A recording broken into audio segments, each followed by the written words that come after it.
Yamagogo. Yamagoda. Si vous avez bango honorable Mabindi Kolobo en position à l'hippopotame.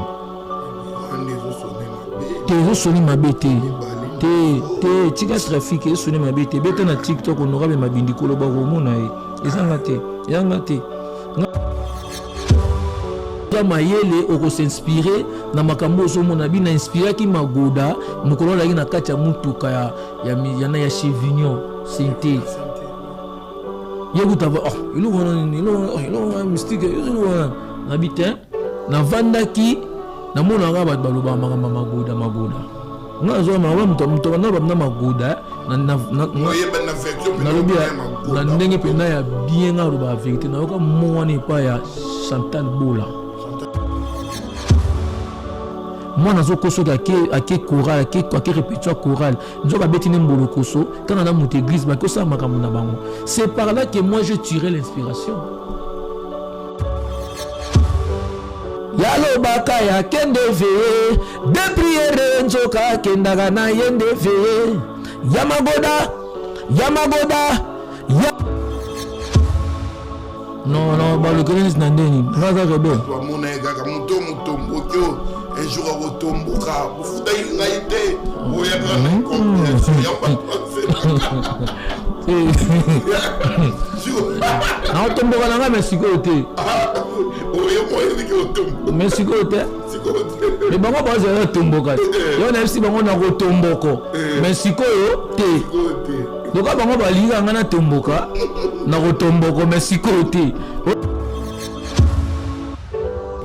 autotune eza nango te kenyem tezo yembisa artiste te artiste azo yemba autotune eza nango kaka pona ko embellir eza pona ko autotune a été créé en 1990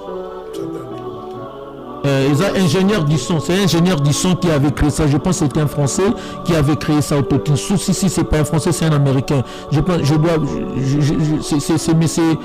il s'appelait Henri Kila. Mais ils ont tenu mutu, ils ont kati ya mutu na makambo zulubanwana.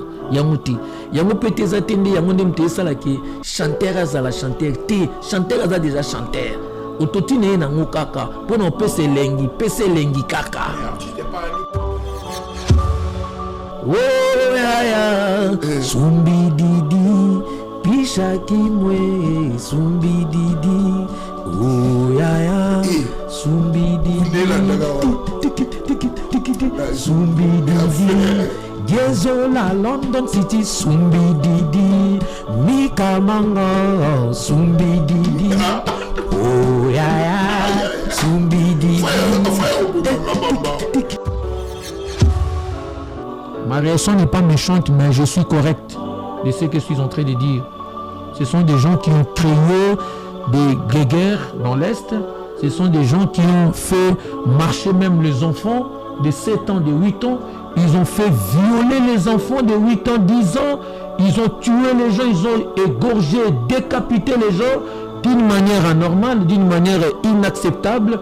Donc, si aujourd'hui, il a rendu son âme aussi de cette manière, voilà, qu'il parte. Mais dans leur processus, c'est pour la libération. C'est faux et archi faux. Ils font la guerre. Ils ont créé la guerre ou la rébellion pour s'enrichir eux-mêmes. C'est pas pour la libération du Congo. Non. Ils ont fait ça pour leurs intérêts propres à eux. Au détriment des populations congolaises qui vivent dans l'Est.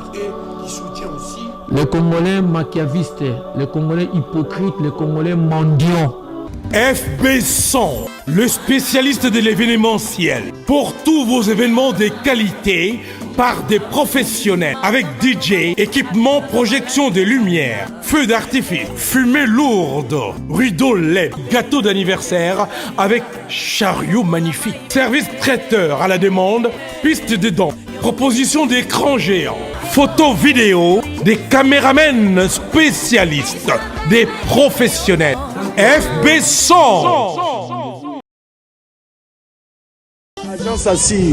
Agence Assir, il y a donc Pierrot Mavinga, le pasteur, moto Nanzambe, il y a des moto à battre.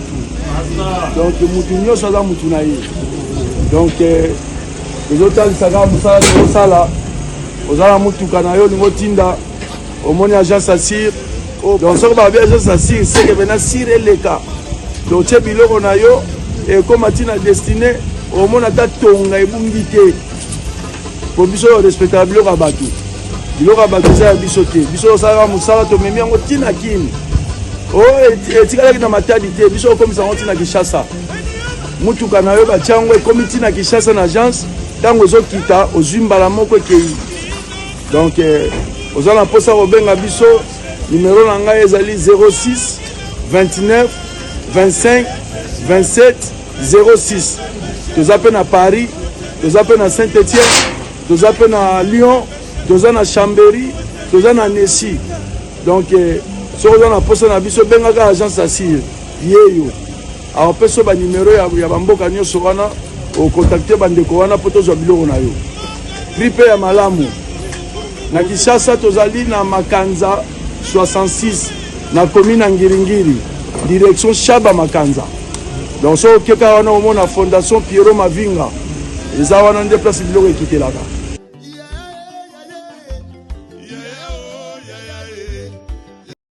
Ouais, salut partout dans le monde entier, à vous tous qui êtes en train de me suivre en ce net moment. Quant à moi, les vôtres, humbles serviteurs, Pichan Kim, les soldats de la presse européenne, les soldats de la presse congolaise, l'ami de tous. Vous aurez toujours l'habitude à Rolanda Bisso, na Image Pro TV, la meilleure chaîne du moment, chaîne d'actualité, chaîne de Pesabno, d'informations, on attend réel. Voilà, aujourd'hui, on va essayer de parler, d'analyser un tour sur la musique parce que tu as un bel bino, moteur ni samboka, moteur bini salapoto, Lazare sort à la moutine coco, il y a son pote tigre, baba qui va musicoteur à cimetière, musicien, mais coco so bini, ça c'est grand oision au wapi, et puis tu sur la paix politique, parce que toi, Congolais, tout ton intérêt en boca, faut tout sur la mboka. Donc voilà, bande de Goutou, Hollanda, Bissou, na Beni, Touri, donc Goma, partout, donc na Est, na République démocratique du Congo. Bonsoir, bonjour, ça dépend, R.O.B. Talabiso. Là, déjà avant de commencer, j'aimerais saluer celui qui est derrière la caméra, Jordan Mizo, Apoya Kangamabo, Robiso Tobetier, et puis pourquoi pas faire basket, le PDG, il y a Image Pro TV, Guy Basket des continents, bon séjour à Kinshasa, Shango Basket, mon manager, et puis héritier basket bambo tenayo un chiki to papa paradis pour Otala Bisso na restaurant na kitoko Jiri Pierre et Marie Kiria comme la ville bambo tenaye les bons lutete muto grand muté mamala les bons lutete bambo tenaye pasteur Don Pierrot ma vie depuis Grenoble bambo tenaye. Voilà, déjà pour ne pas beaucoup monopoliser ma parole, j'aimerais déjà dire bonjour et bonsoir à mon invité Coco Tigre Yalo Bébé.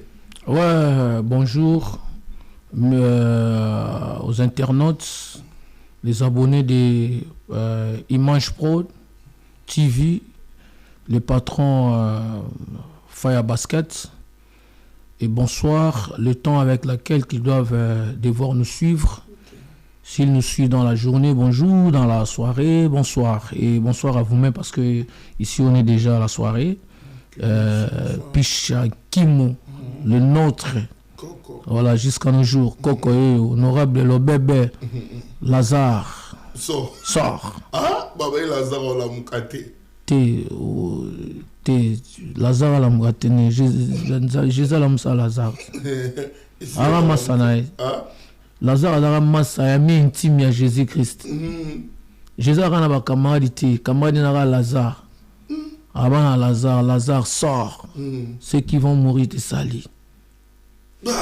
Afunga maro Tilelo akenda na yanga pe bat bakaisa onige no ngana osekwa te ngana otikala la position bat bana monela ngana ngana no sekalanga batu kwa ya moni goga totorina temba bi honorable le bébé Lazare sort. On est systématique ya maman la prière.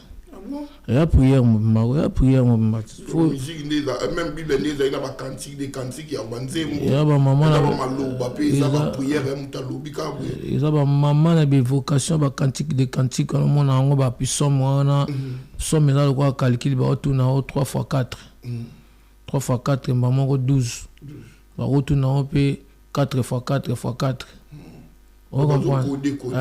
4 x 4 x 4. Il y a une réponse nango. On va comprendre. Par contre, 4 x 4 x 4. On va comprendre. Donc 4 ça lui 16 16 x 4 et ça lui combien? Ceux qui 64, ceux qui 60 combien? On va comprendre. Donc ils ont un code. Il y a un code, il y a un puissant, il y a puissant, autant de fois, il y a un aussi ici, bandana oyo, na katikati il y a puissant, il y a puissant, sangi sango. So aussi ici, il y a oyo, il y a un peu béchango pe boué, béchango pe croix. On va prendre, il y a un résultat nango, un résultat nango positif. On va prendre, batu bae barati, moni Bible, mon Bible, Bible est une bibliothèque. On dit mélango. Oh, non, dis mélango des points. Pour battre ton soir,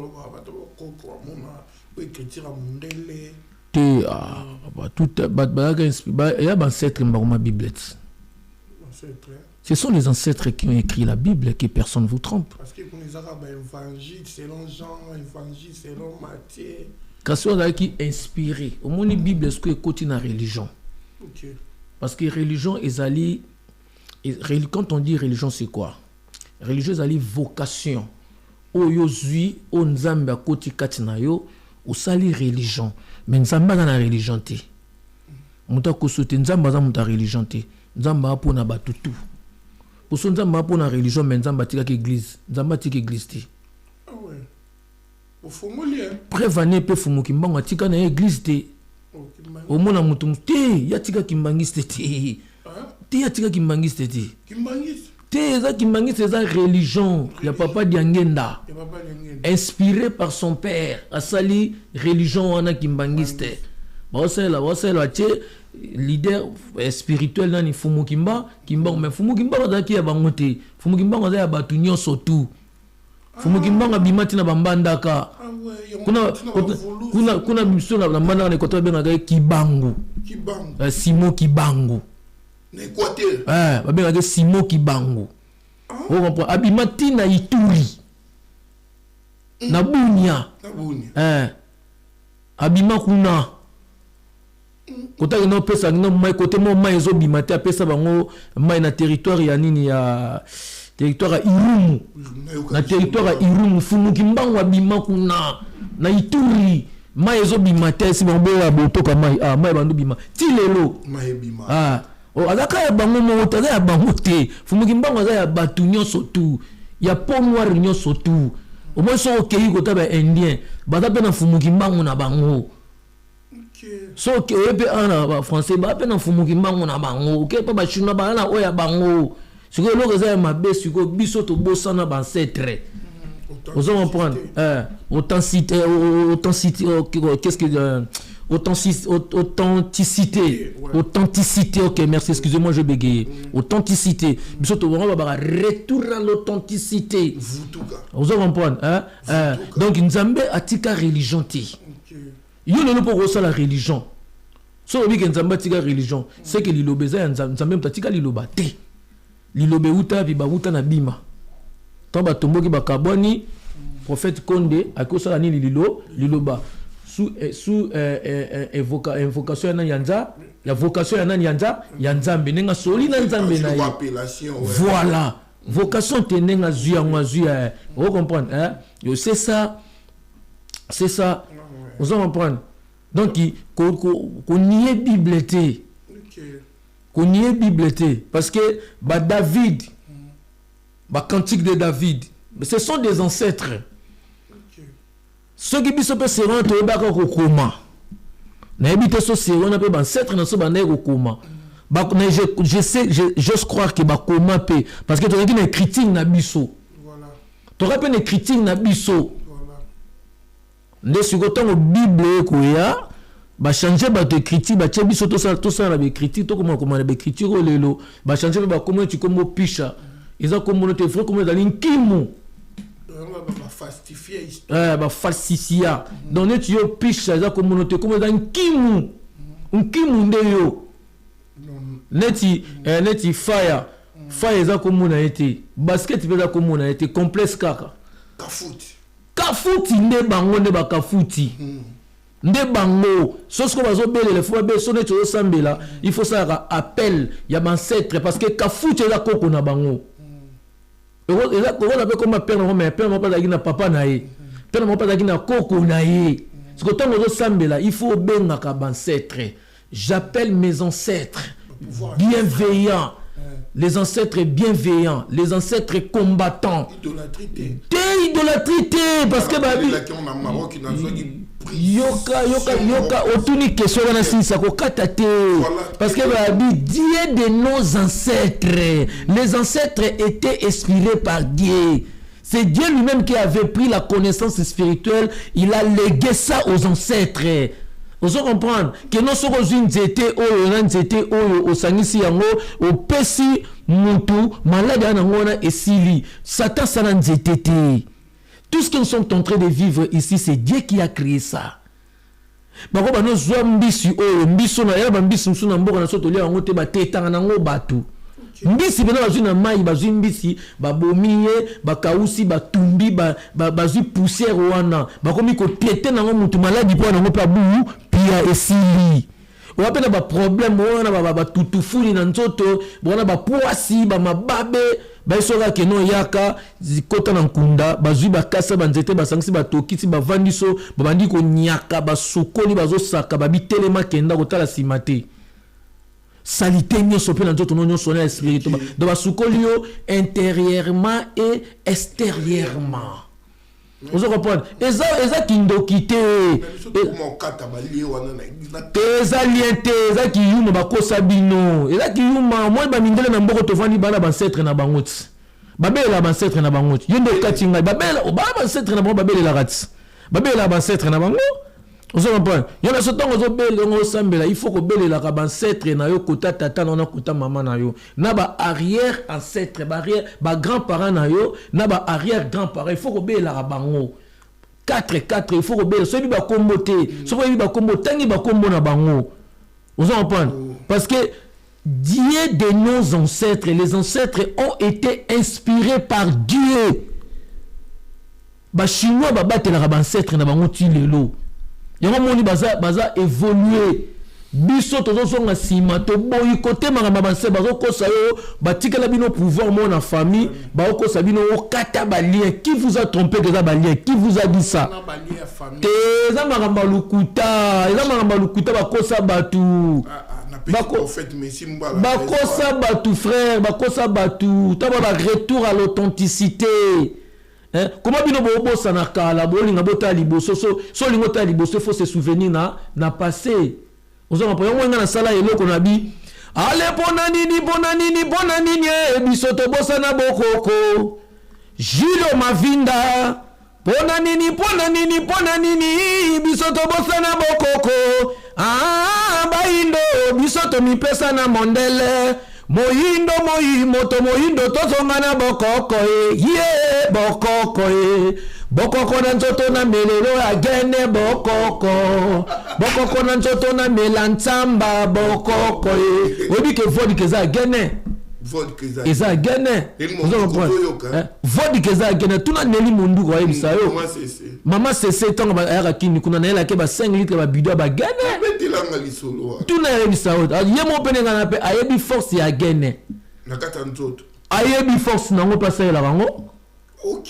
Oh, mais si on met la gaine, on met la potali boumoutin. Ah bon? Bah, tu vas éviter ça, on met la gaine, il y a bien. Pour la gaine, monsieur, comment on va dire, bah, mélange là, bah, maille. Bah, gaine, puis, il y a John ou un autre mélange, on met la hémorroïde. Oui, puis la moto. Papa, bah, tout ça, la moto, opération, bah, il faut mettre la gaine. Et quand ça rapporte. Ah ouais. Vous comprenez? Mais tant qu'on met la yango avec modération. Comme met la yango dans la logorée.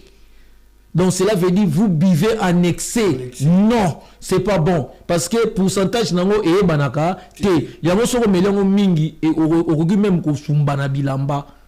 Donc il faut que lia malamu et okuta biloko. Vous en comprendre donc tokoki ko bossa na bokoko te yango moi to bossa na bokoko Bonanini, biso to bosana bokoko.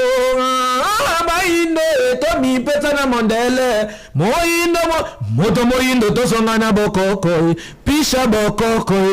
Bokoko la nzoto na mela ntsamba bokoko. Bokoko la nzoto na melele lungwila bokoko. Ngana baka mondongo boko. Suppositoire. Bazongo chez biso mondongo. Kinshasa baka mondongo. Bana kini baka mondongo. Kasi suppositoire basela biso. Mindele batrichande chez biso. Ba yokuta bat ne Équateur ba obaka baka. Pepe sa nzoto ya mobali makasi. Mobali faut bakaka. Mobali faut bakaka. Moi si pesoko ki ba moroide comme tungisa ope, il faut ko baka. Pour moi si pesoko moroide comme ko lia ope, komi pe munene na sekuna. Ozo fungwa mokomi polele. Kuna na se ce qu'il faut pe ko bakaka. Tango bake botisi mosuni. Ozo comprendre mais beaucoup baka penda ko baka ya pona ba mibali. Pona mi mais moi si pesoko ki potali bo moyo tungisa oko ki pe ko baka. Ponga na belela nzamba ba vuluzi na pala ba tu na belela nzamba mpungu tulendo bakanganga ndoki. Comme prière nini awa ba koko ba ya wala prière yo mto sambela mwa nzambe ko disi nzambe. Tuna ba Paul Palata ba Gif Noir Yannick Kano Gif Noir Mumbala Mama Mondele ba Yannick Kano Gif Noir ba Vialine Salou Mukusu ba Gilo Mavinda Ambrosio bango ba yabi makambo na lo banayo ba yabi makambo na bango na fanda na bango ngashengeza bokoko nga bokoko mais connaissance pe ya batu mususu na boya angote parce que la connaissance est l'univers. On apprend chaque jour. J'apprends. Moi j'étais dans la côté nationale bossa ni ba livre nanga. Na kimba on a cause ba livre. Moi te ba livre nanga yangona. Na te bang singa ba livre no.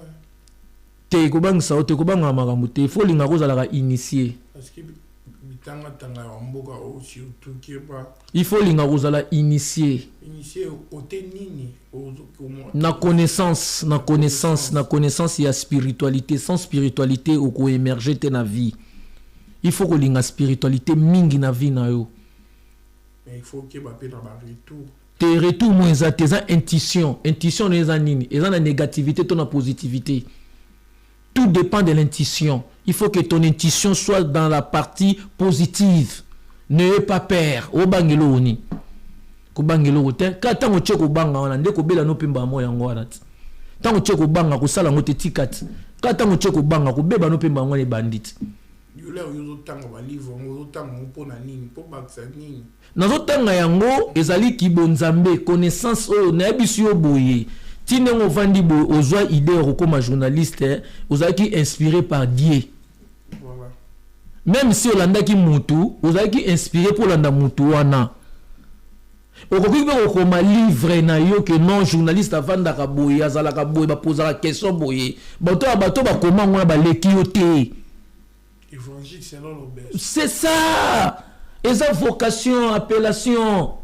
Vous allez comprendre. N'ayez pas peur. Il y en a ceux que non. Dans tout et pour tout, c'est l'intuition qui compte. Même si tu fais l'attraction, l'énergie, les exercices pour engager l'énergie positive, dégager toutes les énergies négatives. C'est la première des choses, c'est l'intuition qui compte. Intuition dans les anini. Zoli kambo na ngoposa benda yango vanda 5 minutes et sika moko tika téléphone mupandi vanda sika kimia concentré na kati pe libanda benda likambo na ngoposa banda ko mona yango boye moralement lobaka likambo na osala ngo ife simba intuition ngezali récite likambo banda siko kotanga livre. Est-ce que voyage astral ya mabe boye na lotando tote na buto pumbwe bando botama no lotando tote na buto bezo tambola dans l'espace. Non, d'autant que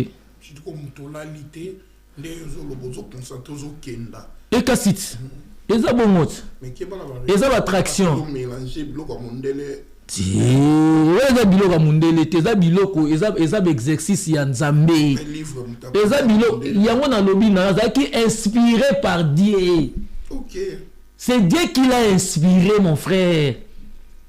Eza le rôle à Moutou avant di bazui li kanisi qui était mbongo na nga naza kozwa il faut na bomba mbongo na ngai na sombela bana nga ndako aza inspiré par diète abandi pe ko bomba mbongo azu pe mbongo ka somi ndako abandi pe ko tonga aza inspiré par Dieu ako pe ko teya yo pa be moninga na soma ndako boye na banda ko bomba chaque mois boye na banda ko bomba bona akomena ngo pe mukanda pe alaxi bana pe tanga bala bakwa bo moni ndako bo vandaka tala na nebo na salaka boye c'est toute une histoire. C'est un livre familial. Il a écrit. Il peut léguer ces récits-là à ses enfants. Et les enfants, ses enfants doivent aussi léguer ces livres-là, ces récits-là à leurs enfants aussi. Inspiration. Et comme il peut ni, comme il peut religion, mobimba yango wana. C'est ça. Mais même la vie sur Oponaché, même on a dit que Kennedy bien contredit raté et ça rappelle notamment sur les conséquences nango.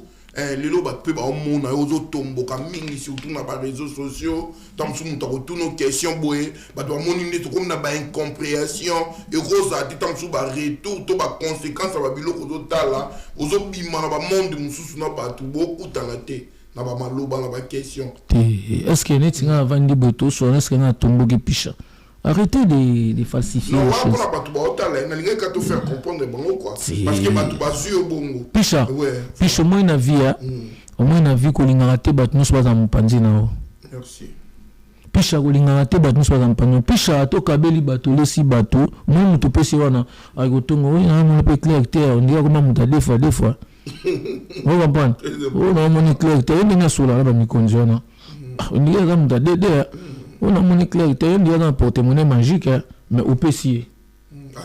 Azui, mako solo là. Ah ouais. Si vous PC était à solo là. Donc solingo ça la bien. Yokaka, talaka, sala oyosa, osala. Il y en a là slogan. Yoka mona tala, tala mona yoka. Yoka mona tala, tala mona yoka. Batuba kangango. Yoka mona tala, tala mona yoka. Obama yoka pas faut bazo mon pena. Mais c'est vérité, yoka mona tala. Tala mona yoka. Yosa nini kende. Tango bango bakolo baka mocha ko kenda. Tango bango bakolo baka o mocha ko nana ai nzambe. On m'entend c'est le berceau tigre coco. On le bébé. Mais obi na miki osonga kamo ngana tomboka ité ndekona concerne na toute une question mais il a mal fini avec sa question moni il faut faire basket ité moni na vie bino bozaba chroniqueur biso toza ba artiste et musicien ba figure emblématique yo pe loza figure emblématique netinga mais musala onga na sala yo sala ngote so ba peso micro ya ngote to na micro awa na parce que toza na forme musu ya micro to na plateau ya émission culturelle musicale mais so ba peso skoga les mêmes micro au na studio okoganga netinga ganga ti les mêmes micros so ba peso ngo na podium okosama kambo nga sala ti yo pe na micro no ya journalisme na okoteni pe tamso tu na mutu 4-3 questions te pose la cop na ngati mais na ko répondre na ba question mais quand vous recevez vos frères collègues artistes et musiciens vos frères pas collègues vos frères artistes parce que les collègues quand on dit collègue c'est la personne que vous fassiez les mêmes métiers avec lui vous en prenez tingna za frère na voilà c'est ça mais ezali réciprocité eza échange mais quand même il faut respect ezalaka. Respect il faut zalaka. Tant aux autres na mutu ki o diembela baninga. So est-ce qu'il faut na tombo ba baba ki o mutu na ngesa la est-ce que mutu ça ka bien ta ko zalwanga. Donc ba tala qui te côté question bandi ba moni réaction na franchement ils ont sens té comment ko banda question na suko lobi ki o diembela baninga nga diembela est-ce que nga na ko diembela nga na flatter te nga wela elo te papa o eza nga moi na otambola nga moko voilà.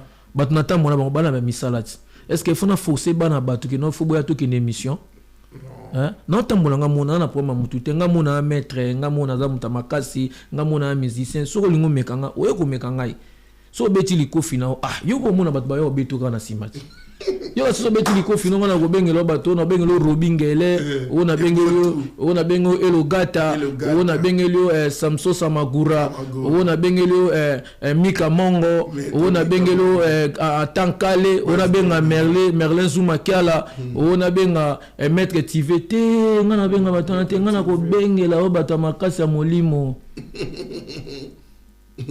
Maître Odilon pe la pesa. Maître Odilon Amosi.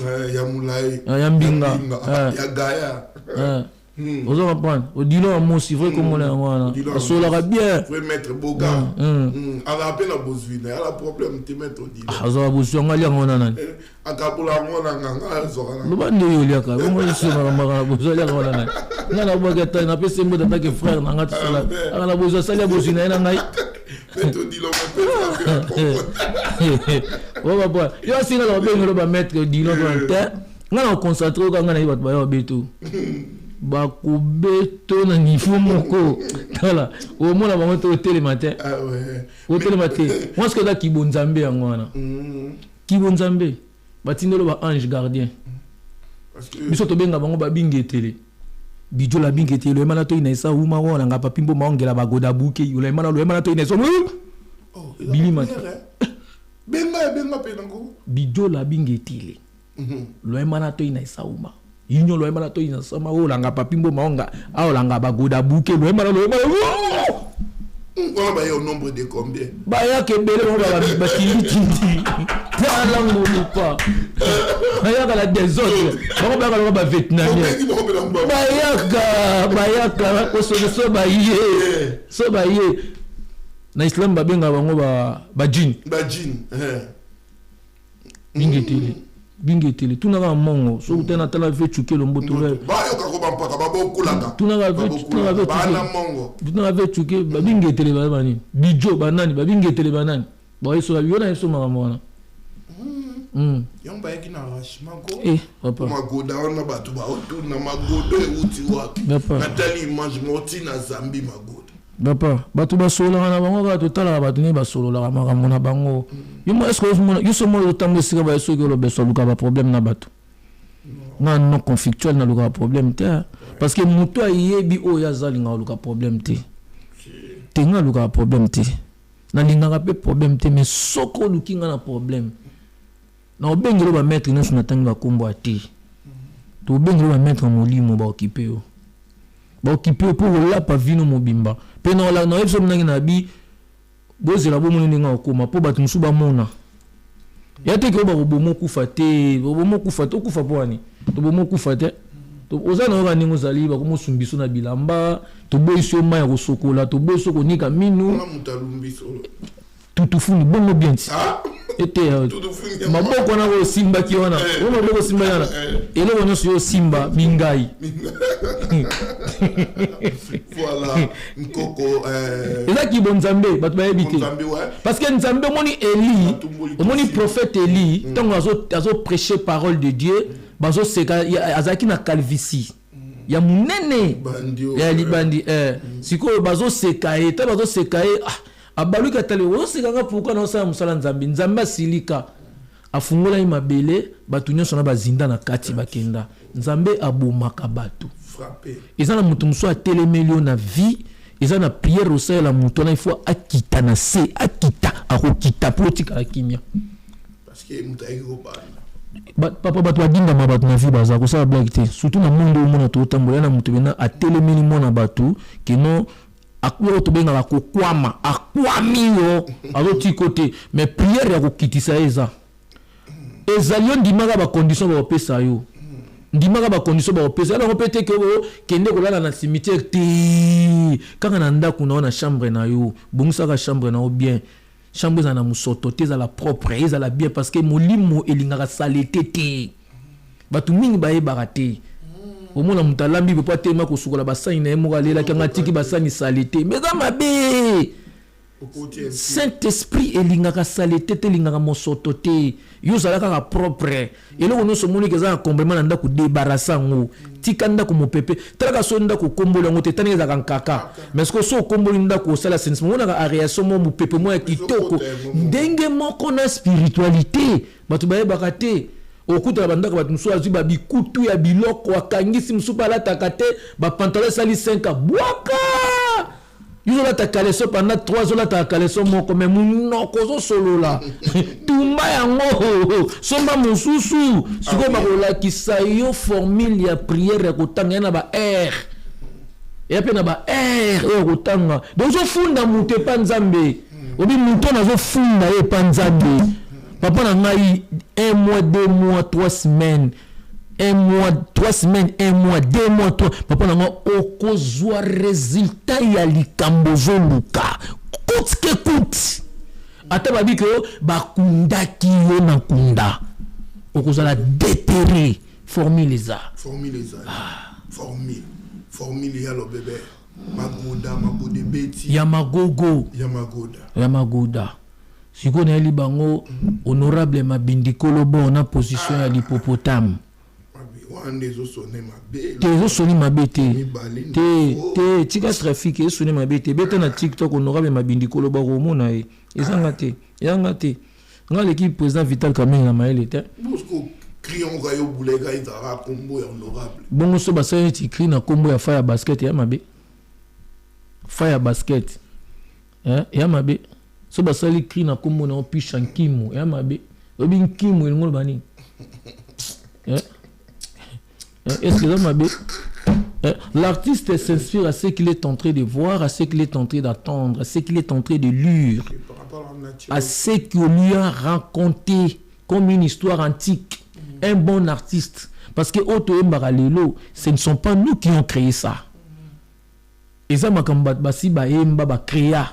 tu peux t'inspirer à une chanson.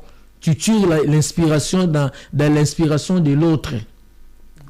Tu vois? Sokoza mayele oko s'inspirer na makambo so monabi na inspira ki magoda mukolo la ina kacha mutuka ya Chevignon Sainté yeguta ilo mystique ilo na bitin na vanda ki na mona nga baloba makamba magoda nga zo ma muto na magoda na ndenge pena ya bien nga ba vérité na yoka mwana pa ya Chantal Bola. Magoda. Moi, je parle que la vérité. Ok. Dans le but, dans la sainteté, mais dans la parmi la vérité. Pour la vérité, je me suis inspiré. En voyant les églises ont créé la dislocation même dans la famille à Batou. Au moins, dans la Kindoki, il faut obéir. Ok. O aza muyibi fo o libalo bongi na ote fobo ya mobalo o moso bongi na ote fobo ya e ok nzambe ya kipona nzambe tanga tindaki Jésus Christ na mokili po ya kipona batu ya mabe batu masumu comment bino bozo benga na batu bo créer ba dislocation batu bazui bazemi na ba église moi nazo koso ake choral ake répétition chorale nzoka betine mbolo koso kana na moto église ba kosa makambo na bango. C'est par là que moi je tirais l'inspiration. Yo pe moto ok église te mais osala musala mama ebiko keta muso osala musala na Lille mais nzo ozanoka na bondi ozwi moi chambre mo boye ozwi moi bord mo boye o coffre kuna na kati kuna na moi chéri mo coffre na kati ovai no pe kuna à l'aise mais okosi madame ke ozaki boulot ozaki contre ozaki marché na Lille mais nzo ozanoka na bondi ya non ils aillent pour au désannoncer non au tinda batna magoda ba kende magoda te pour ba kende te batika tondona na revese batu mamuto sala neza bien te nanga mo pe na kati alobaka ya kende ve pona tia ngwana parce que prière neza avant tout makambo nyonso tout pe après makambo tout avant et après c'est la prière vous en comprendre on nanga bien pour ko be lobaka alobaka ya ke mosala pisha ki mwenzo ka kendanga na yende mosala Yamagoda yo mais si goto na yeko baka kendaka veiller donc cela veut dire la prière est la base de tout avant la prière après la prière yalo baka ya kende veiller de prière nzoka kendaka na yende veiller Yamagoda yo kiki Mariki Sainte Tobina yeah bana balela magoda yo yo yo Adamu na Eva bakolo magoda ye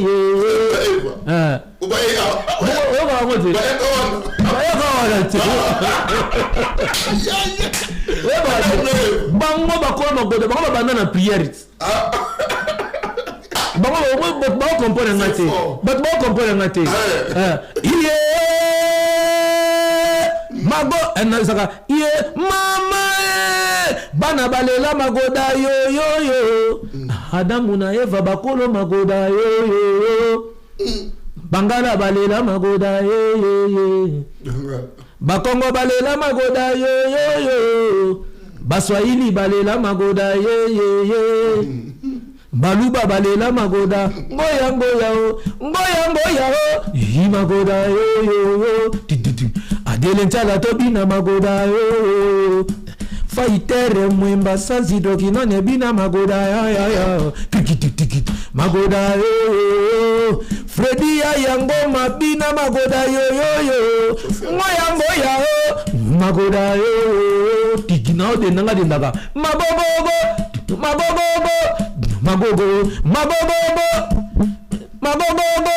Jassi Luka manager Jassi Mako manager Milukante magoda yo Tobina magoda yo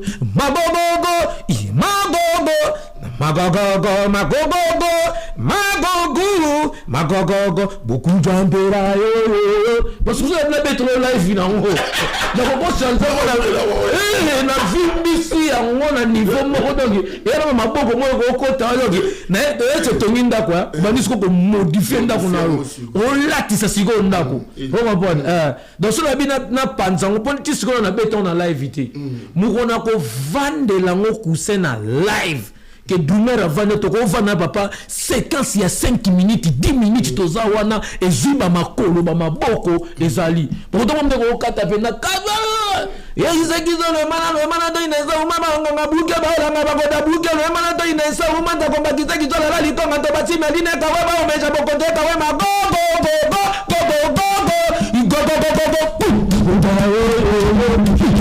baba pode me kuya Bodo me ko ka de ko yi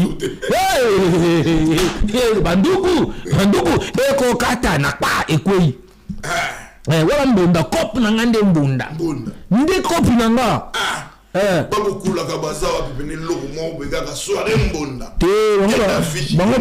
babu kula ko ba oya poto to di banda babu kula ka nyoso kaka babu kula ka te babu ku faut préciser babu kula ngo wapi te kotanga ya bakisasa tina bo tika ba japa papa mano tika ba japa papa tika ba japa komba batu papa na limite tika ba komba no tanga na to na limite tika ba tota ba bavanga na boyi na limite na leba ba bokula ya poto ba na poto ba mon ba bokula ka ba ana mongo ya poto so ba biki non lo beso bon zwa charge mbunda Zwa charge mbunda parce que ngana kozwa mbunda ngana obeta mbunda tezaka ya soirée te ke nona monter pe na mbunda net ife nga Jean-Luc Mukoko na oluke kutem d'ailleurs na idée Jean-Luc Mukoko ah ben oui que non de monter pe na mbunda pe na ya mbunda ya blague te ponga kope na ngala ne mbunda ngane kope na mbunda Vous comprenez?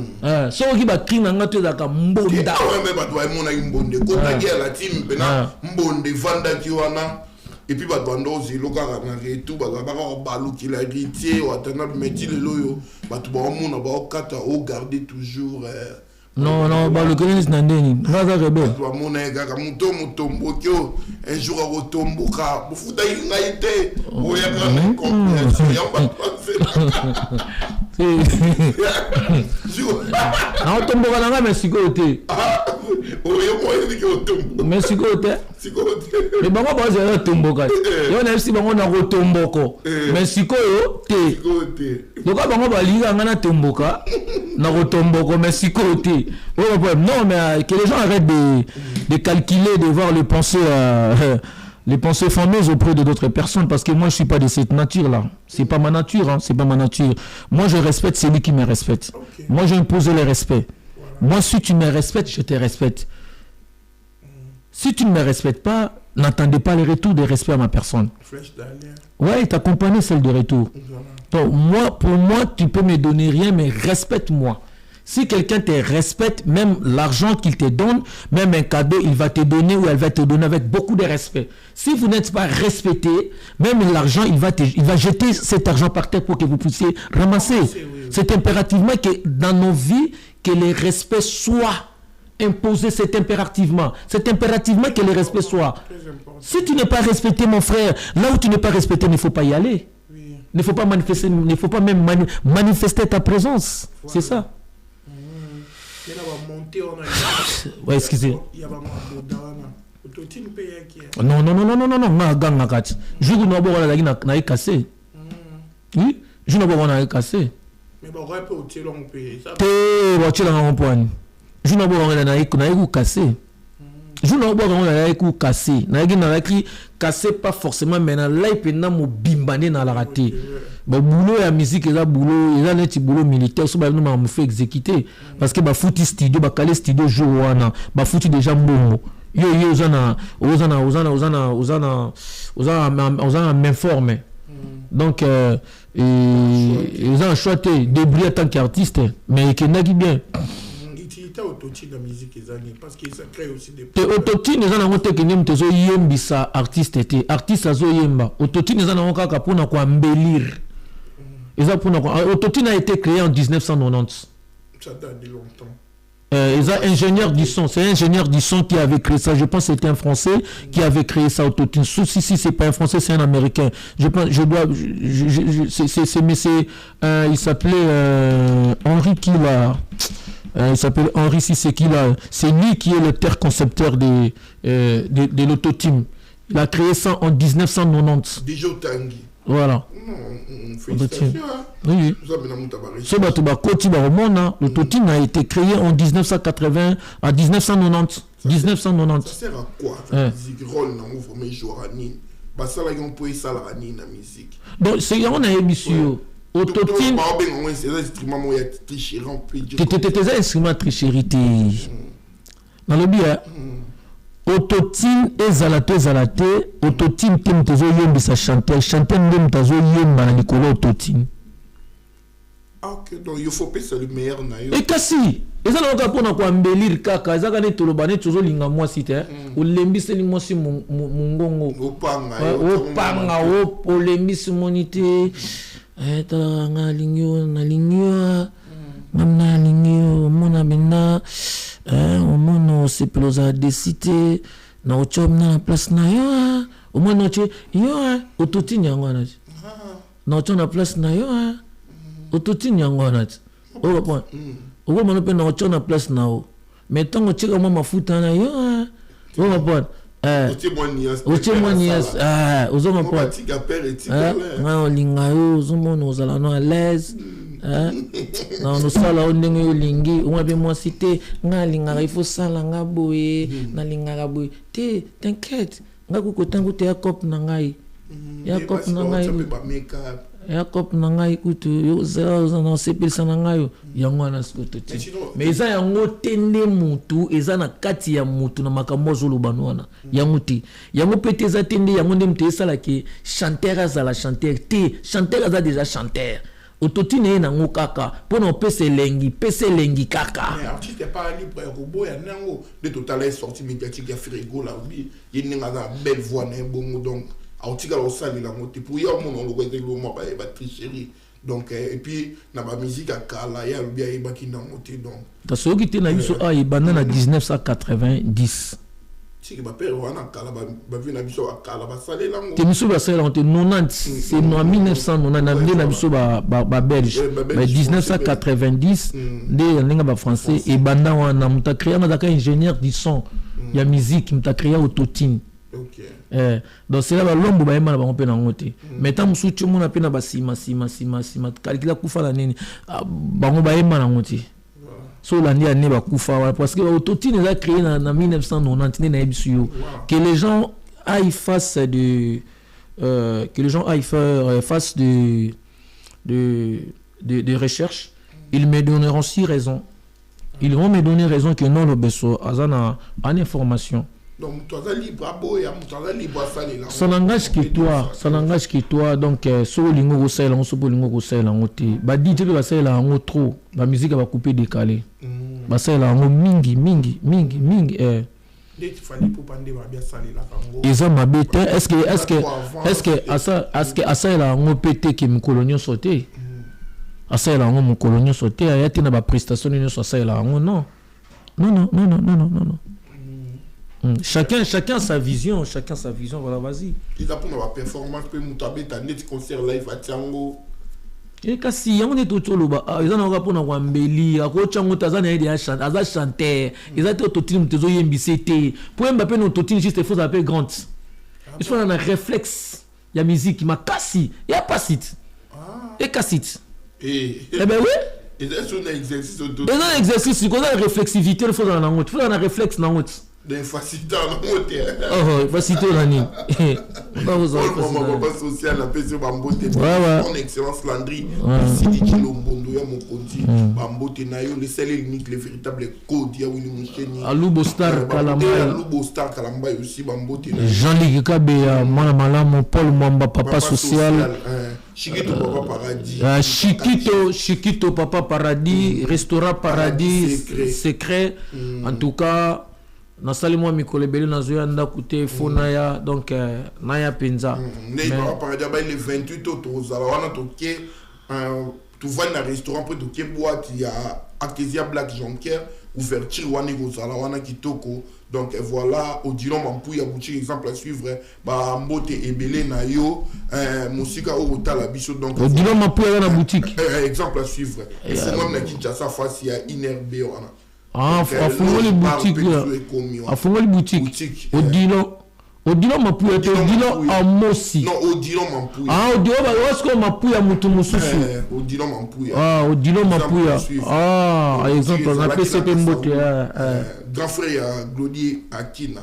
Donc voilà. Ok, on appelle Fabrice Mampouya policier.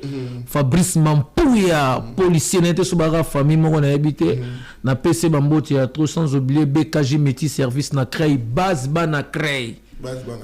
Glody Bena Sumbi Didi. Oh ya Sumbi Didi.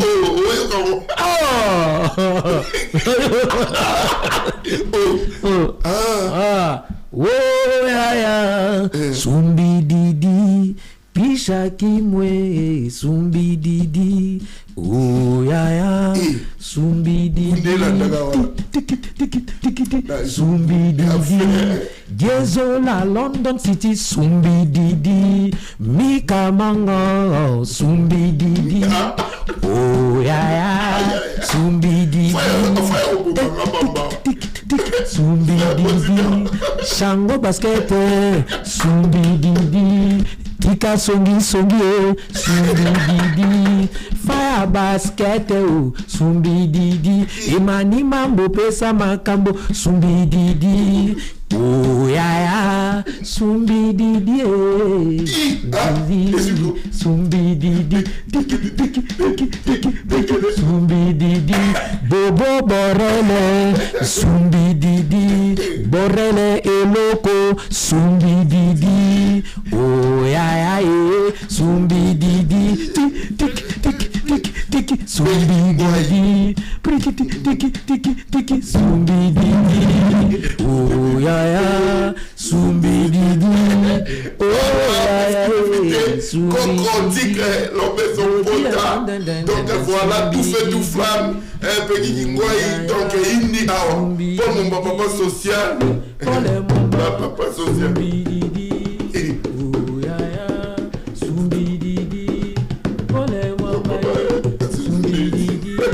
Son excellence Landry décédé.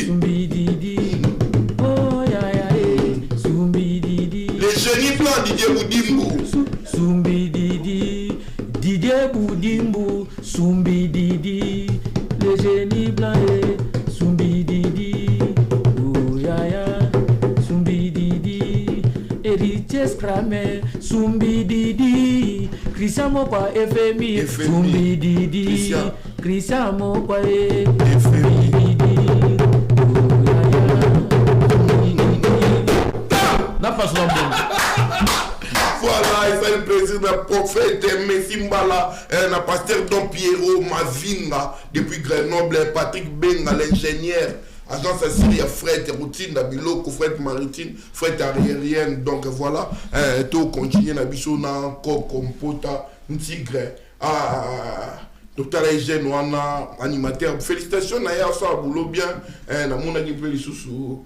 Moi, on a vu jeune artiste par Beta, Sakala. Maël Kavana Moussala. Tonga Gingana, si je ne me trompe pas, par rapport à la créativité, et tant qu'animateur, au talaba, jeune, il y a une béni, Samboka, au continent. Tchana, ça, boulonnait bien. Tchana, dans la inspiration, moi, bio. Et bien, il faut me ça comme Zakala bio. Zakala bio. Terrain, inspiration, bien, inspiration, n'a pas effets sociaux. Voilà. Talaka to vanda pas Cédric et Jacques pas Laetitia Nzongo dans le restaurant Arena. Cédric et Jacques ngam na ça va. Oui, mto ebisa ma. Chai. Mizoba oyo. Mizoba oyo. Famille kuva kala yo. Mizoba oyo. Famille zanga kala ye. Nekolanga mota kosa yote. Vie za tata na mama te.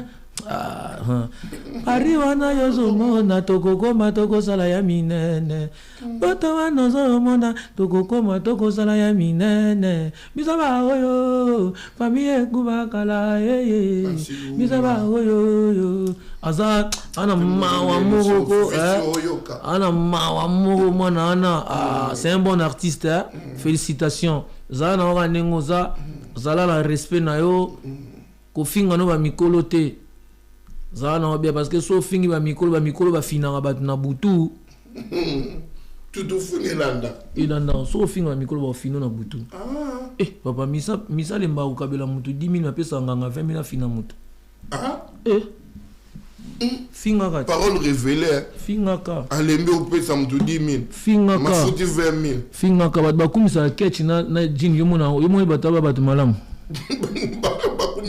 Kechi na jean na montre na chapeau na mutuka mais azo négliger muto nzamba sali ana mawano te solo tchai ma leza wa no fundo ba finao il faut ba éviter ba no ebele ba vana ba artiste ba oleka ba sa ba live ba ebi marambo te ko na bango te bana ba tutufu na bango ba ozabilo na bango ka mingi te yo kasi bola bo mutu ba bomaka muto kufa ba kunda hotel ba ko dimino ba dimina voli ma radio batiko ningo no koma kandi ngona mutacho so za mwana mwasi mutalinga kayo azati so za mwana mbali kope simbaka te otika libongo vina omobimba so za maelo ebi pulukate otika libongo tango luki makamba ba ko vandela o il faut faire très attention parce que nzamba lobi nakobatela bino mope bomibatela kokasa teke so sambeli il faut mitika na 3e niveau okopanzana to yo kutana eloko ya na position nango ozo comprendre là te so fandi boye po pakoli poudre osimbi iPhone osimbi téléphone moya haute gamme ozana moi ceux qui combien na poche yo ça paraître na internet on finga batu makamba batu boye bilongo mutu na makolo to finga batu mana babitumba na bango na butu ba sa ba kusa pouvoir na bango ali yo côté la mutu bandi ko finga mutu vanda otalio ba ko fina yo ko tikala ngo da bena moi si ko mo mela na bouté mon ba jack yo mo ngana mela kananga ya normal te ba dimi ba travailler ka kotana mela ka ozo mela yo mo zo mela mai whisky yo mo zo mela susu ba canette mo mela susu ba shit yo mo suna cigarette su yo suko yo ba kosuko so ngoni ala kosuko su ya guitare basa lo fombo moi ça kosola na cracha munene on va prendre ba vandelo déjà muto lingo pas susu te obenga tamso na jomo mano libero bien ba so ba fini yo na appel a pamba mungongo na mateur ba te comme ça mabe de ba latiso be na tutufunya degré Celsius ngato na ko ifsa batu makamba batu bakasonye kinga na ka grimacer batu so lingi oyo c'est apprendre ou à laisser est-ce que yom tozo finga est-ce que na vino ko linga ba fingo bongo voilà poni ko finga baninga est-ce que manga ba musicien talibanani botika musicien yemwe na l'équipe na ko finga musicien ngamoko et non ngani na zaboy na ko linga te mutu mona tambula na ay finga collègue mo animateur na ko benga na yo na so ezala mbalano ya suka ko yaka kotenga na zate olingo la sanki yo linginga ko leka bande konanga yo ko finga muta batu pwani asali nini ofinga ye ata so afingi nga on a droit ofingi te ozo comprendre bato bakeba ngata yesa bato bakasonde nga na kosala bango bakeba tala bato baofinga na lelo après 5 ans avant deske mo baolia bakoswana na mbino baswanaka eza baluka eza bacourse au pouvoir ya bacourse au pouvoir koya kokota ngo te okota ngo mpona sentiment mono olakisaka balingi o nalakisa mokonzi na ngaki nga nalingaka mokonzi yango komofinga motu lotre mosusu moto ofingana akofunda yo bakozwaka kombo nango bake nango bavandeli yo nakosa yo te papa tutu funi yo kozwa soza mwana mwasi donc tika epena do bakomisi yo eloko moko boye esisa mposa itwa ntoma bakimisi mibali nyonso ya bien pembeni na yo barelation to yo babengani bango tcho yo komika mutu moko ya zodo do mta okei nao tipo okoma muta zodo do vipe tikalika bongo muto pe bano muto pe mona eke wana ke yo tika na fingele mutu akokipe yo te so mono komo kende gba abino na boyi biloko pa na kende bo vanche na ndako histoire abu pia carrière évitée tous ont maillé vraiment à kokoto continuer na biso to kenda na biso surtout les lopé na monio on a dit tout en noir na habité dans la titi de matanga toni po toyo qui sangui pendant surtout na internet ya Willingoma et puis pose la ki bongo ba côté kuna ba est ba nini par rapport ya matanga surtout ça sangui ya pas na matoi na yo koyo kamoko il y a bateau M23 on peut dire comme ça par une porte-parole Willingoma liwana ende ba annoncer biso déjà boy on ne réjouit pas la disparition d'une personne si la disparition a été précipitée de cette manière. On ne peut pas réjouir. C'est un être humain. Je ne peux pas lui tenir rigueur parce qu'il n'est plus sur la vie humaine. Mais sauf que je ne peux même pas dire que son âme repose en paix, que la terre de nos ancêtres lui soit légère. Je ne peux pas dire, moi je ne suis pas hypocrite. Ce sont des gens qui ont voulu faire couler le sang des Congolais pendant plusieurs années. Comme la Bible nous dit, celui qui tue par l'épée périt par l'épée. Il a payé ce qu'il a fait aux têtes des Congolais. Lui, il est mort lui-même, le monde est bougé. Mais les Congolais avec le cœur, les Congolaises, les femmes, les mamans, les enfants, que lui a fait tuer.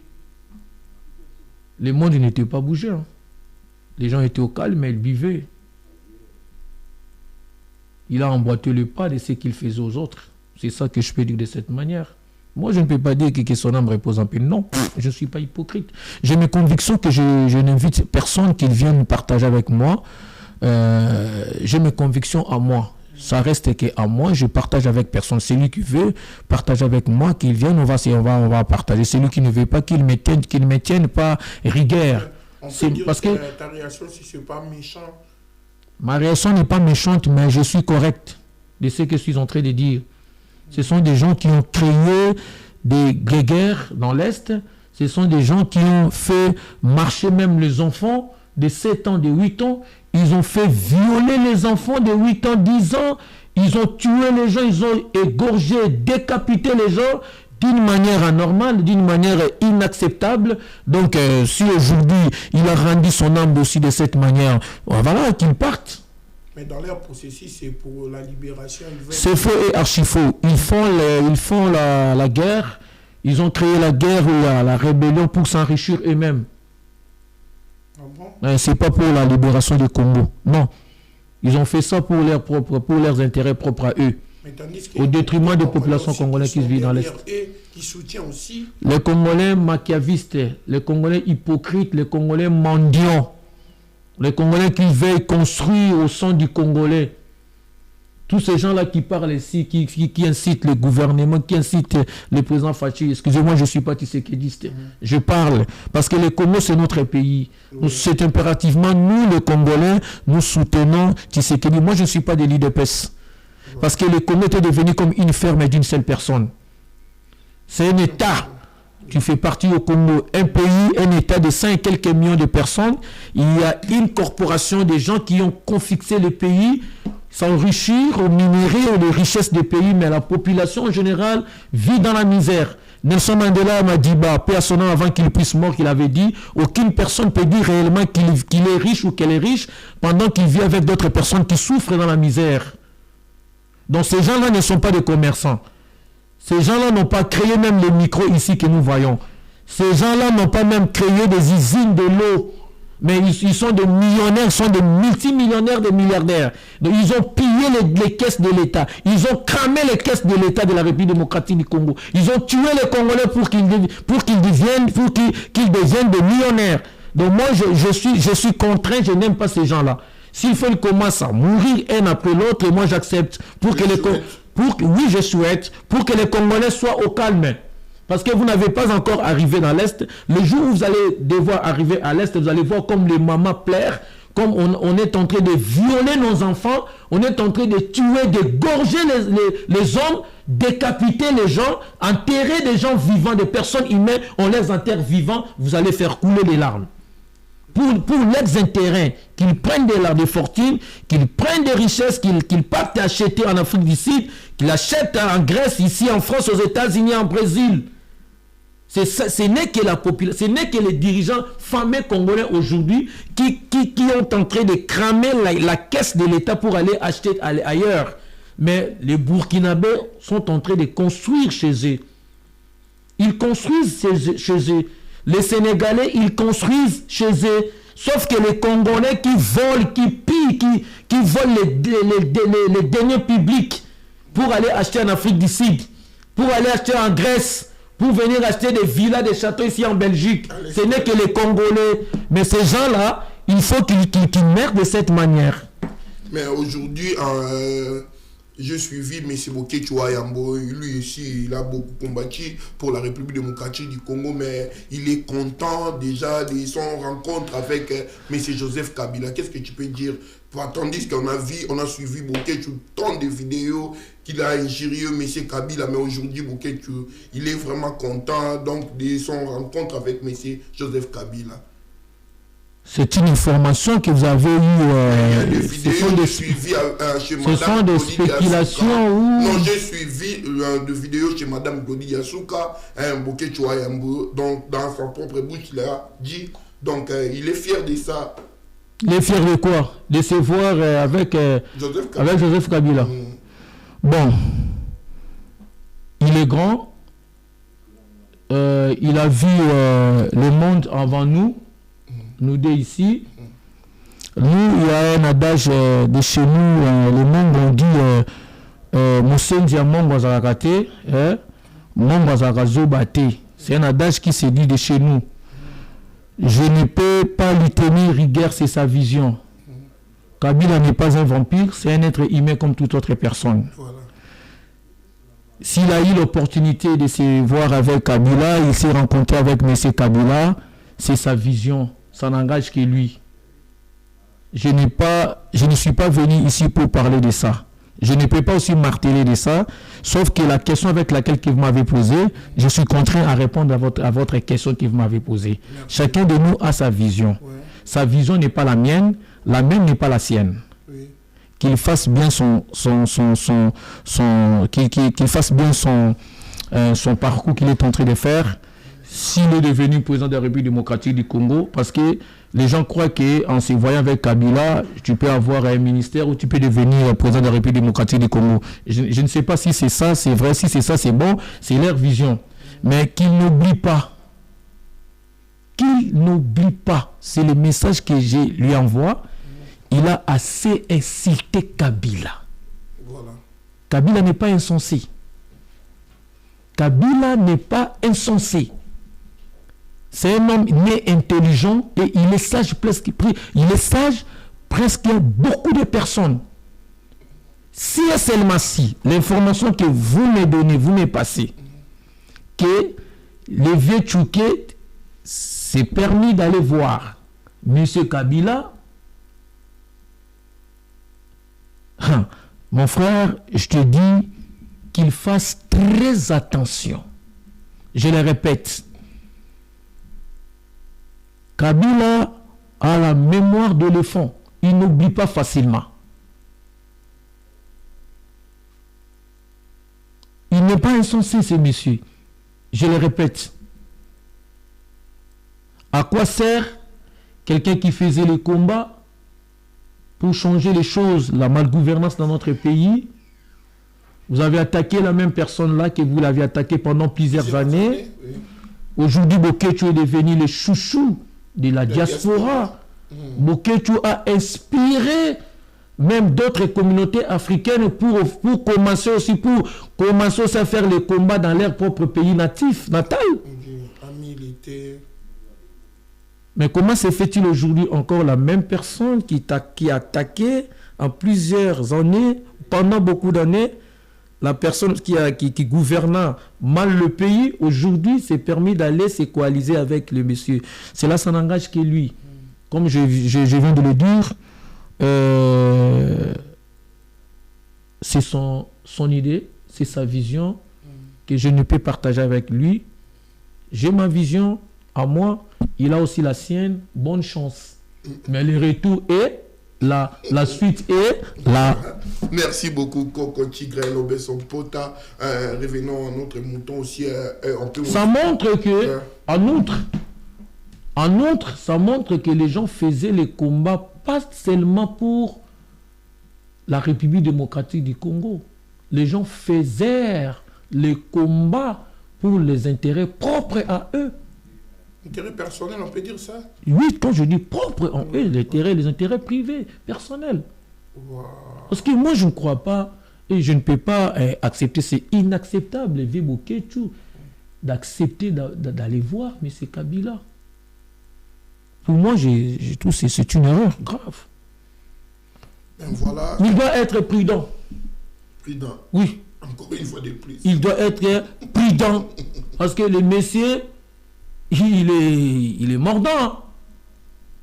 Parce que toutes les insultes et les injures sont gravées dans des disques durs. Ces gens-là ont des disques durs. Ces gens-là ont des images. Tu vois quand moi je passe, je n'insulte personne. Voilà. J'essaie un peu d'expliciter les choses, que non la malgouvernance des gens qui ont travaillé pendant 18 ans et les gens qui travaillent actuels. J'ai dit, je ne cesserai de le dire, que non, c'est impérativement nous les Congolais de soutenir M. Tshisekedi. Mais moi, je ne fais pas partie des IDPS. Je ne suis pas Tshisekedi, c'est moi. Je parle parce que c'est lui qui est aujourd'hui le garant de la nation. C'est à nous de soutenir son Excellence, M. Tshisekedi, pour qu'il libère le pays. Aujourd'hui, les gens regardent que l'Est de la République démocratique du Congo, qui est en guerre, mais ils oublient que à la périphérique de la ville-province de Kinshasa, il y a les Mobondo, 150 km des villes de Kinshasa. Dans la ville de Kinshasa, il y a aussi la guerre. Les garçons là qui font des Koulouna là, c'est une guerre. Aussi, oui. C'est une guerre, les gens oublient. Mais quand est-ce que nous allons éradiquer toutes ces histoires pour construire le pays? Ibrahim Traoré, il est le plus âgé que les politiciens congolais. Mais regardez ces actions qu'il est en train de faire aujourd'hui en Burkina Faso. Pourquoi pas chez nous, ça peut se faire de cette manière? Pourquoi pas chez nous? Toujours des guerres, toujours des conflits. Hier, les gens qui insultaient Kabila, aujourd'hui, se sont permis d'aller voir Kabila, de se coaliser avec M. Kabila. Les gens qui admiraient Tshisekedi, ils ont devenu les ennemis de Tshisekedi, pour aller devenir maintenant les amis de Kabila. Ceux qui étaient les ennemis de Kabila sont devenus maintenant les amis de Tshisekedi. Ça, c'est quel pays? Donc, ils n'ont pas un autre métier à faire, à exercer dans leur vie pour trouver peut-être des résultats perspectives. Donc, ils sont là, ils visent que non, il faut que nous fassions ceci, cela, pour avoir des millions, pour avoir des milliards, construire, avoir beaucoup de femmes, avoir des maisons, avoir des charrois, des voitures de luxe, machin. Quand est-ce que nous allons construire le pays? Le pays là, la République démocratique du Congo. Déjà, avoir des millions d'habitants dans un pays, c'est une richesse. La République démocratique du Congo dépasse la France en population. La France compte aujourd'hui 68 millions d'habitants. La République démocratique du Congo compte 100 et quelques millions d'habitants. C'est une richesse. C'est une richesse. L'État peut avoir des millions de dollars, des milliards, non seulement dans des richesses des sous-sols, mais vu que les habitants, des millions des habitants que nous y sommes, c'est une richesse que l'État peut faire aussi de l'argent sur les têtes des habitants, là, des Congolais, des Congolaises. Donc chacun sa vision, moi j'ai la mienne, tu as la tienne, vieux à la sienne, qu'il fasse bien son parcours, son langage que lui. Merci beaucoup, Coco. Revenons à notre mouton aussi. On ne peut pas passer comme ça sans aussi parler des Pomba Niance. Oui. Tu étais là aussi son invité et puis tu as bougé, tu as mis le feu, tout fait tout flamme là-bas. Qu'est-ce que je peux dire aussi par rapport à... Non, depuis que Pomba Niance, je le salue en passant, c'est un collègue qu'on a commencé la carrière préliminaire ensemble avec lui. Nous nous sommes présentés la même année. Hormis des dates, il y avait des dates différentes, mais c'était la même année que nous nous sommes présentés dans Wenge Musique à Maison Mère. C'était depuis que Fabregas, Café Room et d'autres personnes, il y a d'autres collègues que nous y avons trouvé là-bas. Mais les trois là, depuis que Fabregas et moi, Lobesso, nous avons tous commencé la carrière ensemble. Café Room, nous avons trouvé et on était tous propulsés dans la même année. Nous avons pris l'avion Air France en 2008. La même année, la même date. Nous avons fait le Zénith de Paris. La même année, la même date. On a fait 2 fois Zénith de Paris, Fabregas, Lobesso, Café Room, donc on était des Mayasika. Le collègue a pris le courage avec l'idée, l'initiative de faire sa prestation. C'est sa toute première prestation depuis qu'il a commencé sa carrière en solo. Il m'a convié à son activité, donc je ne peux pas refuser cette invitation avec laquelle qu'elle m'avait envoyé. Donc cette invitation m'a suivi, ça fait déjà 3 mois, il m'avait convié. Les jours où il avait mis la date, c'était les jours même de la soirée là qu'il m'avait informé que non, le bébé, j'ai mis la date, je t'invite, donc tu es parmi mes invités, tu seras à l'honneur. C'est pour cela que vous m'avez vu là-bas, donc c'était bien passé. Le samedi 21 février 2026, c'est une date historique pour moi depuis et nous qui étions comme ses invités. Voilà, moi j'avais eu une difficulté, c'était une difficulté très horrible que je ne peux même pas relater ça. J'ai failli même pleurer. Et je salue mon frère Chris et Lembe Ayeli Soussou. J'étais avec lui, j'étais avec Christian Kadim, avec Yenga Koubi Tour du Monde. En tout cas, j'ai failli louper cet événement. Et je pleurais même, j'ai dit, si j'ai loupé cette prestation, cet événement, qu'est-ce que je dois rencontrer au public? Ils m'ont vu à la répétition. J'ai travaillé avec mon frère pendant les moments de préparation. 3 répétitions que nous avons fait similaires. Et après, les jours de la prestation, je n'ai pas manifesté ma présence. Donc, j'ai fait l'hypocrisie. Personne n'allait me croire que moi, j'avais eu la difficulté. Je n'avais pas pu comprendre cet événement. Comment je suis arrivé à 18h ici en France, à Paris, pardon. Et j'étais avec Kadima. J'étais avec Junior Bongongo. Après, nous avons déposé Junior Bongongo quelque part. Lui aussi, s'est rendu là-bas lui seul. Moi, j'étais avec Christian Kadima, avec Chris, comme je vais le dire, et Yembe Ayeli Soussou, avec notre frère Kabobo. Je ne sais pas si tu connais Kabobo. On était avec Kabobo, demandé à Kabobo, Trésor Kabobo. En fait, nous sommes arrivés jusqu'au niveau où je suis là. Moi, je me suis mis ici. Il y avait une maison ici devant moi et juste 5 mètres ici, la salle est là, mais moi je ne voyais pas la salle. Mais demandez à Kabobo. Nous avons fait des tours ici 3 fois. Nous avons gaspillé 30 minutes en cherchant la salle. Or, la salle est là. 3 minutes, la salle est là. Moi, je ne voyais pas la salle. Quand j'ai vu Christian Descornes, quand je me suis décidé de descendre dans la voiture, j'ai dit non, ouvre-moi la porte, je dois descendre. Quand j'ai descendu de la voiture, j'ai commencé à marcher. C'est Kabobo qui avait demandé à une femme blanche là, nous cherchons la salle, ma chambre. Elle a dit non, je ne connais pas. Alhambra. Encore, il y a une femme encore, c'est elle-même qui est retournée encore. Non, non, non, il faut avancer. Il a dit seulement avancer. Mais quand nous avançons, directement, je vis Christian Descornes. Je dis, Christian, où est Fabregas? Il m'a dit, il est parti. Où est la salle? Mais il y a le B. Voilà la salle est devant toi. Oh, j'étais là, je ne voyais pas la salle. Non, les Toutoufounis que moi je parle, hein, moi-même j'ai été combattu par les Toutoufounis là. J'ai été les Toutoufounis ce jour. Ah oui, mais comme je suis dédié, j'avais fait la traction de l'énergie, mais je suis arrivé jusqu'au niveau où j'ai enlevé les Toutoufounis. Tu n'as pas eu même le temps de s'échanger. Là, même si j'étais venu pieds nus, j'aurais fait ça pieds nus. Même si j'étais nu, les gens auraient voir ma nudité.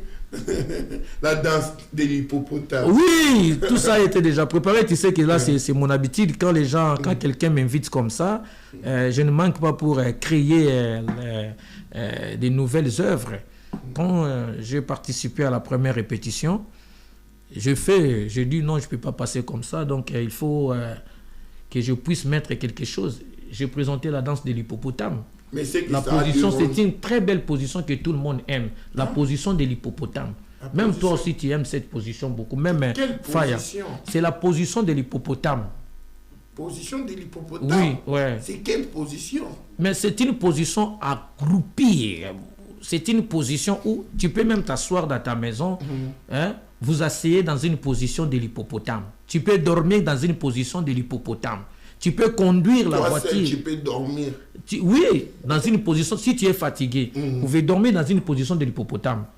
Donc, dormir, la position de l'hippopotame ne dépend pas que vous soyez fatigué ou fatigante, ou soit vous êtes en énergie totale. Même si vous êtes dans l'énergie totale, complète, bonne, vous pouvez aussi faire dans la position de l'hippopotame. C'est une position que même les femmes aiment cette position-là. Les femmes? Oui. La position de l'hippopotame. Ah bon?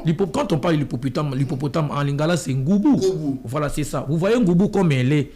Elle est comme ça, la tête, elle est un peu comme ça, inclinée, et sa derrière, elle est montée. Maintenant, c'est la position qu'on appelle la position de l'hippopotame. Et dans la suite, à l'intérieur, j'ai chanté Basi Balinga Mbongo. Les femmes aiment l'argent. L'argent, oui. Les hommes aiment les gnagna. Gnagna. Gnagna. Gnagna. Gnagna, c'est solo. Gnagna, c'est solo. Solo, oui. Solo. En Swahili, on appelle ça gnagna. Kuya na gnagna, mina kula gnagna. Lomba mi gnagna. Mina lomba gnagna. Kuya na gnagna, mina kula gnagna. Mina kula gnagna. Gnagna. Basi balela mbongo. Basi balinga mbongo. Basi balela mbongo. Basi balinga mbongo. Mi bali balela gnagna. Nya nya nya nya nya nya nya nya nya nya nya nya oh nya nya nya nasiki muke basi balela mbongo basi balinga kambongo mbongo basi balela mbongo mbongo basi balinga kambongo mbongo mi bali balela nya nya nya nya nya nya nya nya nya nya gigi gigi gigi gigi gigi ting kiki angata position tiki tiki tiki tiki angata position kiti kiti kiti kiti angata position kriki kriki kriki kriki angata makuru kriki kriki voilà qui japonais angata makuru japonais quoi? Japonais il y a qui japonais angata makuru c'est en japonais. Ah bon? Oui, demandez les gens qui font le judo angata makuru. OK. C'est ça. Si vous avez un parti mususu kuna na swali za nakati na bomba kyango Mungu Mungu Mungu na lingala nzambe Mungu Mungu Mungu na français Dieu Mungu Mungu Mungu na lingala nzambe Mungu Mungu Mungu na français Dieu Mungu Mungu Mungu Mungu Mungu Mungu Mungu anakula kandazi Mungu anakula kanyama Mungu apenda maisha.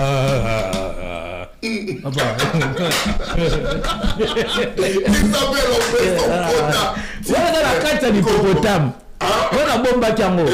Mungu, Mungu, Mungu na lingala nzambe Mungu, Mungu, Mungu na français Dieu. Mungu. Tiki. Mungu anakula kandazi. Mungu anakula kanyama na samaki. Mungu anapenda maisha. Oh bon, c'était le ma fond kaka. Papa, tika. Papa. Voilà si tu fais na Swahili, la position de l'hippopotame. Tu dis quand je dis la position de l'hippopotame, tout le monde connaît. Même la communauté francophone, il connaît que non, je parle de quoi? Je parle de la position de l'hippopotame. Tu vois là où j'ai amené maintenant l'animation. Quand je parle de la position de l'hippopotame, même les Ivoiriens vont écouter que non, c'est la position de l'hippopotame. Maintenant, quand je viens, j'ai fait une rétrospective de notre langue swahili. La langue swahili, ce n'est pas seulement notre langue à nous les Congolais. La swahili, ça se parle aussi en Tanzanie, dans tous les pays de l'Est Africa parlent les swahili. Les swahili, la langue swahili parle aussi à Dubaï. Dubaï, Émirats Arabes Unis. Oui, Dubaï. Vous êtes d'accord avec moi?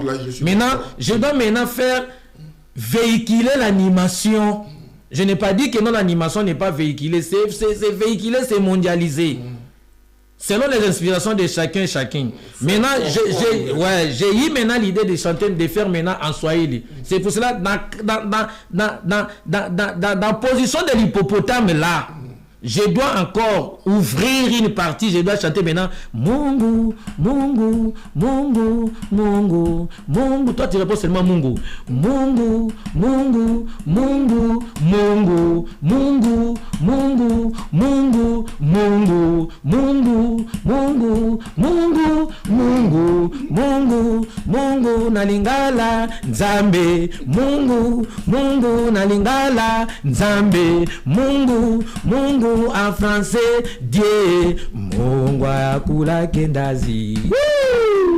Mungu yakula kanyama. Mungu anapenda maisha. Fire basket anapenda position l'hippopotame. Position ya nini? Position ya l'hippopotame. Position ya nini? Position l'hippopotame. Position ya nini? Position l'hippopotame. Vanda yo. Angata makuru yo. Basi balela mbongo, basi balinga kambongo, ibali balela nyanya. Lora Cambodge vandi wana si Cambodge. Il est bête na degré Celsius ya vitesse. Sous au gangama.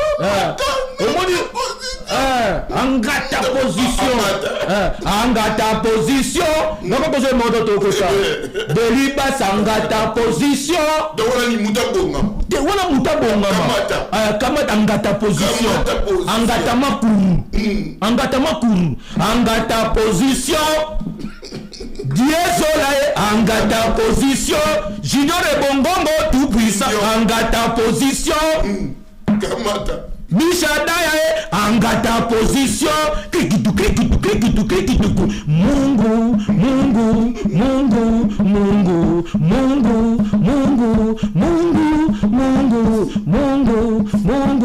na lingala Nzambe. Mungu na français Dieu. Mungu yakula kendazi. Mungu yakula kanyama. Mungu anapenda maisha. Misha napenda position. Yalipopotame. Yo, baba, akenda senta téléphone. Mi bali balela mbongo basi balela mbongo basi balinga ganini mbongo bali balela nyanya.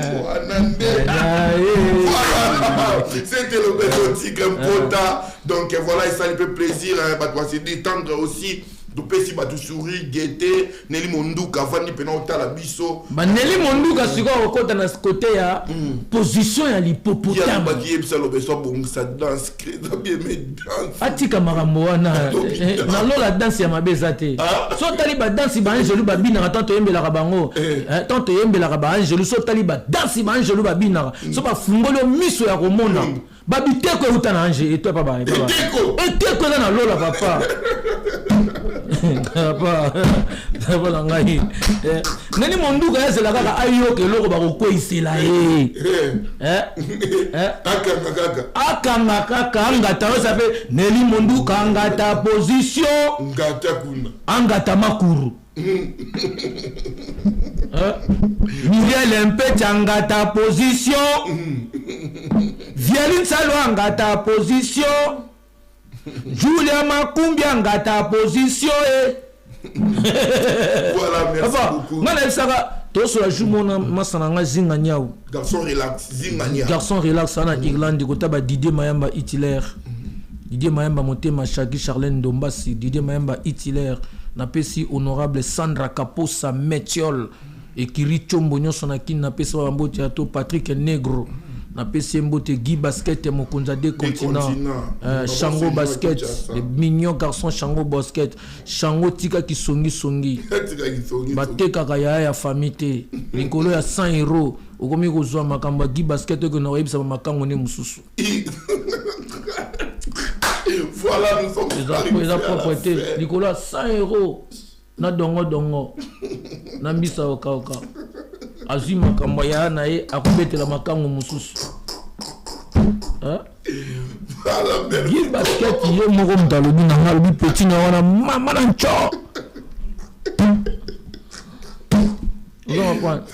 Guy Basket ala basi na ye ebele ana basi na ye ebele babasi muso na bango te ke basi na ye te iza bat basaka bakobi yaza muta business ozo comprendre siko chango so ke sika mbachele kaka fufu pondu bachembisa kaka batumbelele de malangwa babongisele 200 euros na azwi makamaya na eto azwa tikango wana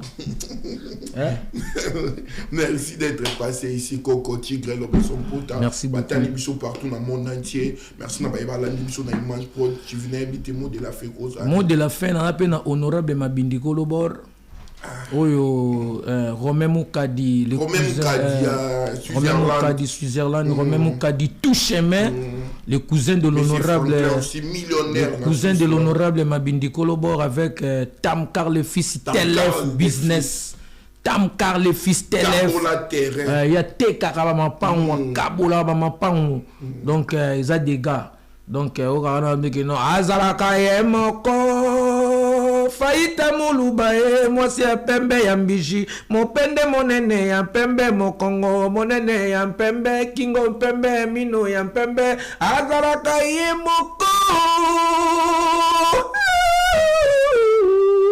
antelemi bwa mopikilike babokundu banzoto na katikati ya mbula na gauche voisin boum na droite voisin boum nolabre mabindi kolobore rikesheva do kakudu ekuma nkoko kamoye bikuma nkoko yokai ekuma nkoko matalatala ekuma nkoko selema nzombi drapo blanc amoye yewana zakoya agoya simbi bapape na parlement benge na parlement honorable Vita Bamere maintenant il a dit ceci nous donnons la parole honorable Mabindi Kolobore ayaka bondelo baye honorable mabim dindi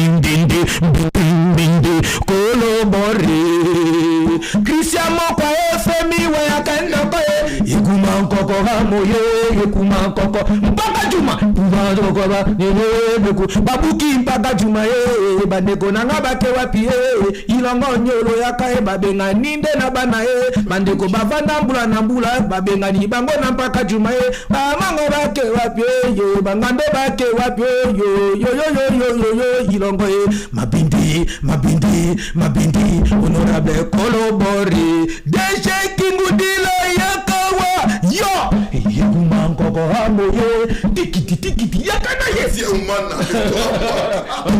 Christian Oumana. Ekuma kokora moye. Mande Colombo na papa. Oskona kena kora la gikoro. Obate yona zakoya azimi papa na balema babesi e parole inhonorable vitale itale camero robi cette fois-ci maintenant j'ai donné la parole honorable Nanyango mabindi collaborer rakutukutukutukutuku tata yeguma kokora moyo yeguma kokoy engambe ya mputu na lion yeguma kokoy krikidi guma kokora moyo yeguma dali mokae patoli dere yakendo koye ibokula ka chacho dembela double casquette et mokotanyo yo merede yo mangengenge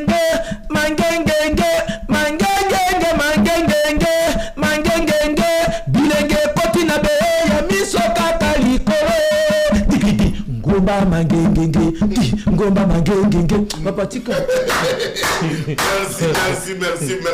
Dans ma dernière botali biso na Image Pro TV, botali biso na différentes pages. Merci na Marie Laure moi katika bisoté des bandes à London TV va partage à Kaisa. Ouais, na pesi des bandes à London TV, na pesi bambote à toto rata interview tronaye, na pesi bambote à toto des bandes à London TV ce qui na katioté na omo na pe Adolphe Ngaka kuna na Londres na pesi bambote le grand Moïse Adolphe Ngaka na pesi bambote à trop na pesi bambote na Jean-Marie Booto Bokila Lokonde Fapekato Mamilo Dama na Allemagne motema ya choisi matata de Bundes na pesi bambote à tout sans oublier choisi matata vénérable le vénérable le grand maître Muto Aliaka na Batu Akulaka na Bantu choisi matata le vénérable sans oublier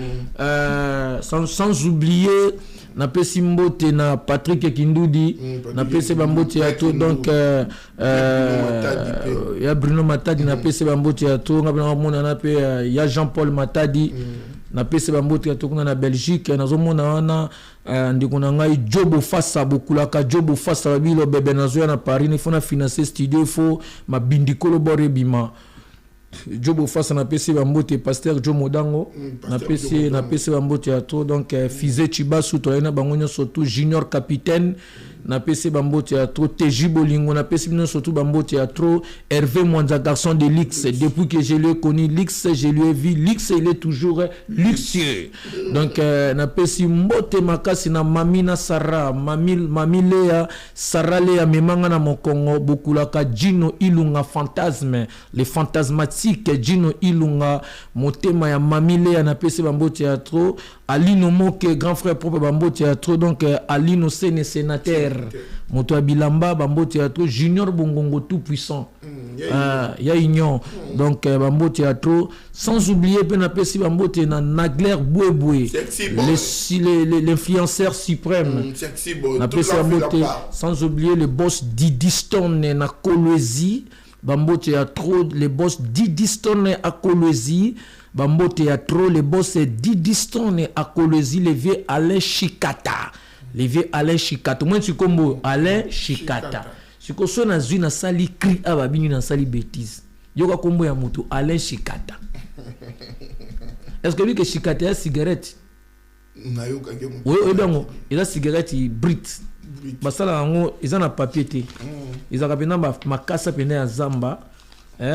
Maka Chikata ngati kama na bunya eteka makana niveau 0 ezate na papier na ba koto te ngo na kasa pe na nzambe mais ba lingi pe bambala ngo pe na bien et uta so endi so wa piangona so na bina so na c'est ce qu'on écrit Alain Chikata balba ke nga na boka be bêtise na pesi grand frère propre donc il y a papi Matalata la miroir d'Acosta Mtati Karale qui n'a été mon grand frère propre d'une autre mère sans oublier grand frère propre bienvenu Koussou le père des jumeaux français les français noirs c'est bienvenu Koussou sans oublier aussi les coachs Franklin Keo Nanjil na pesi bambo théâtre sans oublier le vieux Peter Duabanza le français noir Peter Duabanza na pesi bambo théâtre Joli Tambala bébé Joli Tamba na pesi bambote ya trop, sans oublier na pesi sou bambote mingi na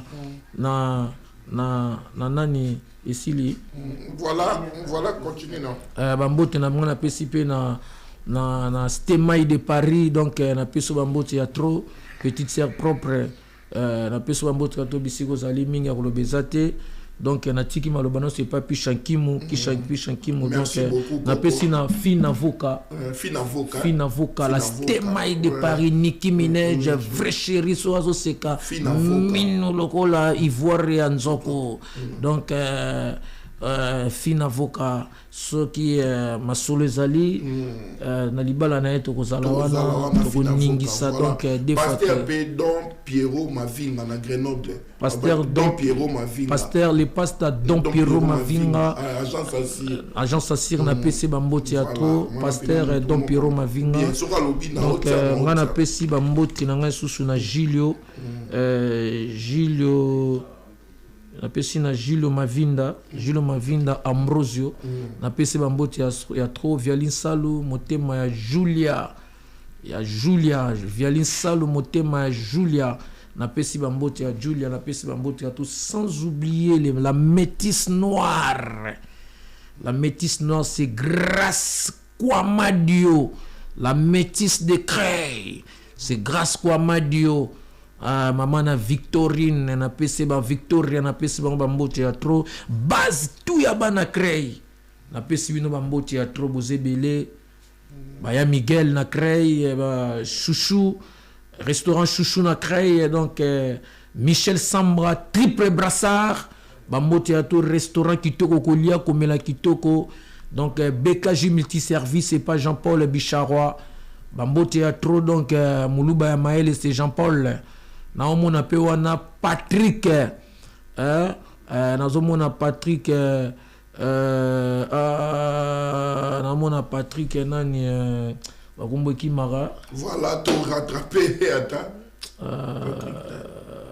Patrick Kibala chou Obi Kibala. Patrick Kibala Abi Tigre, c'est moi le vrai Kibala.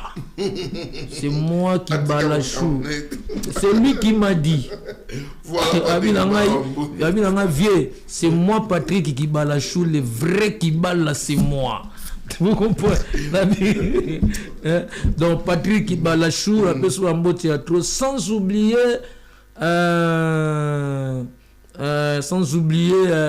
Glody Bena bambo théâtre na créé mon pote a beaucoup la aller Alino na pesi ya tout le temps na Glody, donc na pesi bambo théâtre Zumbe Ricardo Mutaliaka hero na kanda c'est Zumbe Ricardo ba voyage belé singa honorable na okenesko Canada kotala mama na bino une fois ya vanda na créé na pesi Zumbe Ricardo bambo théâtre ye wana zako ya voilà bambo Simi ba papier Odilo mon petit exemple à suivre pour mon papa social. Merci beaucoup na ba intervention sur Botali biso to kabona na biso na belle voix et à Lobeson Tigre c'est Pelsa Dali nous combo et soit ta mode boutique donc na Lyon wana.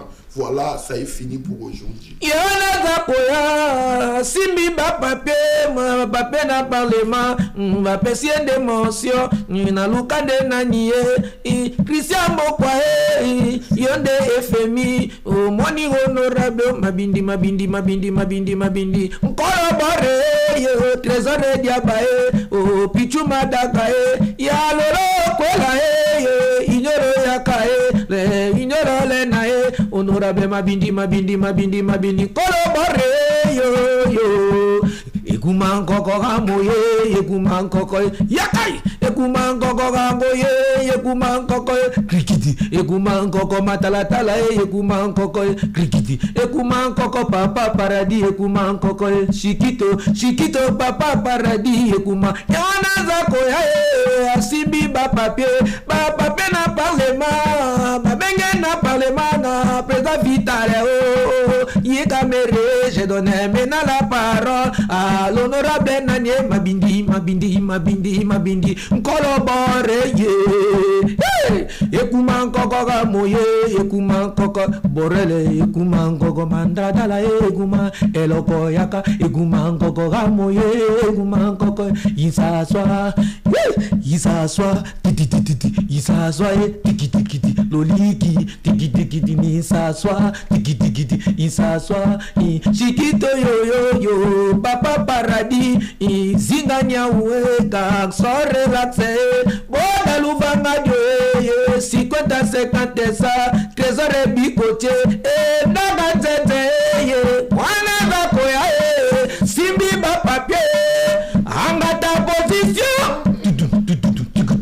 angata makuru, maître angata position, krikiti krikiti kri, angata makuru, krikiti krikiti krikiti krikiti, ma, position yendenge nini ako. Position d'hippopotame. Position d'hippopotame. Pisha. Position d'hippopotame. Position d'hippopotame. Position d'hippopotame. L'hippopotame. Angata makuru yo. Angata makuru yo.